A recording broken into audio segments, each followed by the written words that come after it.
भारत सरकार गृहमन्त्री अमित शाहले नेशनल मिडिया मार्फत देशको सुरक्षा बंगालको आन्तरिक सुरक्षासँग जोडिएको छ। देशको सुरक्षाको सुनिश्चित गर्नको निम्ति बंगालका युवाहरूलाई रोजगार अनि बंगालका मानिसहरूको गरिबी अवस्थालाई हटाउन तृणमूल सरकारलाई उखेलेर फ्याँकिदिने बंगालका जनताप्रति अपील गरेका छन्।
भगवान बिरसा मुंडा की प्रतिमा को श्रद्धांजलि देकर मेरे 2 दिन के बंगाल दौरे की शुरुआत हुई है।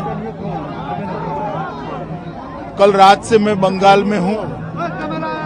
जहां पर भी गया इसी प्रकार का उत्साह, इसी प्रकार का स्वागत दिखाई पड़ता है। एक और तो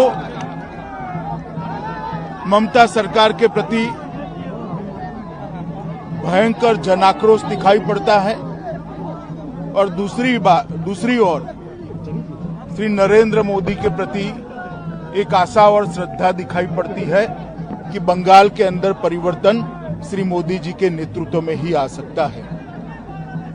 जिस प्रकार से दारुण गरीबी के अंदर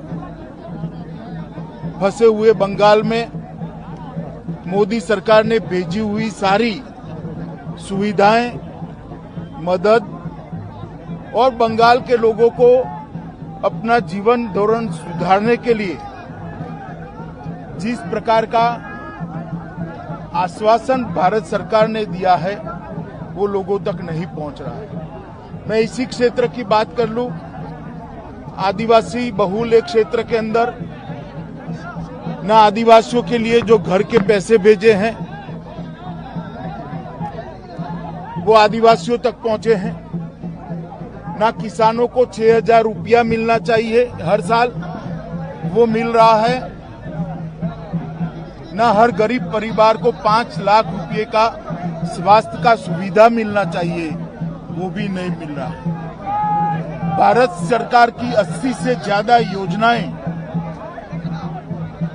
जो गरीब, दलित, आदिवासी और पिछड़े लोगों के लिए है उसको ममता सरकार रोक कर बैठी है। मैं ममता दीदी को बताना चाहता हूं कि आपके मन में भय है कि इन योजनाओं को रोकने से आप भारतीय जनता पार्टी को रोक लोगी, तो आपकी भ्रांति है। आप एक गरीब लोगों के लिए मोदी जी ने जो 6,000 रुपया प्रति साल भेजा है वो पहुंचने दीजिए, स्वास्थ्य की सुविधाएं पहुंचने दीजिए, शौचालय पहुंचने दीजिए, इनका घर उन तक पहुंचने दीजिए, तो शायद थोड़ा बहुत भी आपके लिए सोचेंगे। जिस प्रकार का दमन का चक्र विशेषकर भारतीय जनता पार्टी के कार्यकर्ताओं के ऊपर ममता सरकार ने चलाया है, मैं निश्चित रूप से देख रहा हूं कि ममता सरकार का मृत्युगंड बच चुका है। आने वाले दिनों में यहां भारतीय जनता पार्टी की 2/3 बहुमत की सरकार बनने जा रही है। मैं आज बंगाल की जनता को अपील करने आया हूं कि बंगाल एक सरहदी प्रांत है, देश की सुरक्षा बंगाल की आंतरिक सुरक्षा के साथ जुड़ी है। देश की सुरक्षा को सुनिश्चित करने के लिए, बंगाल के युवा को रोजगारी देने के लिए और बंगाल के गरीब लोगों को दारुण गरीबी से बाहर निकालने के लिए इस सरकार को उखाड़ कर फेंक दीजिए। एक मौका भारतीय जनता पार्टी को दीजिए। हम आने वाले दिनों में यहाँ पर सोनार बांग्ला की रचना करने के लिए मोदी जी के नेतृत्व में भरसक सर, बंगाल में चुनावी चेहरे कौन होंगे? धन्यवाद।